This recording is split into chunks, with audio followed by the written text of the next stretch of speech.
అయితే మీలో ఎంతమంది మార్వెల్ ఫ్యాన్స్‌కి మార్వెల్ స్టూడియోస్ జర్నీ ఐడియా ఉంది? ఇదొక ఎపిక్ స్టోరీ లెక్కుంది. ఎందుకంటే it all started with first Infinity సాగా.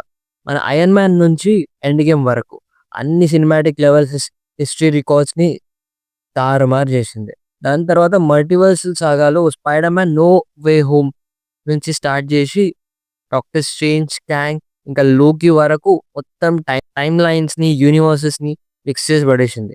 ఫ్యాన్స్‌కి ఒక నెక్స్ట్ లెవెల్ ఎక్స్‌పీరియన్స్ ఇచ్చింది. కానీ నా క్వెషన్ ఏంటంటే, ఈ మల్టివర్సల్ ఎలిమెంట్ తర్వాత మార్వెల్ దేన్ని ఎక్స్‌ప్లోర్ చేయాలనుకుంటుంది? ఓమ్నివర్సా? లేదా ఎక్స్‌మెన్ సాగానా? ఎందుకంటే ఇన్నేళ్ల నుంచి ఎక్స్‌మెన్ రైట్స్ మార్వెల్ దగ్గర లేకుండే. కానీ ఇప్పుడొచ్చినాయి. అట్ ద సేమ్ టైమ్ ఇన్నేళ్ల నుంచి ఓమ్నివర్స్ ఎక్స్‌ప్లెయిన్ చేసే దారి వీళ్ళ దగ్గర లేకుండే. ఇప్పుడు లోకి వల్ల వాళ్ళకొక కీ దొరికింది. చూద్దాం what works for Marvel and what works for fans అని.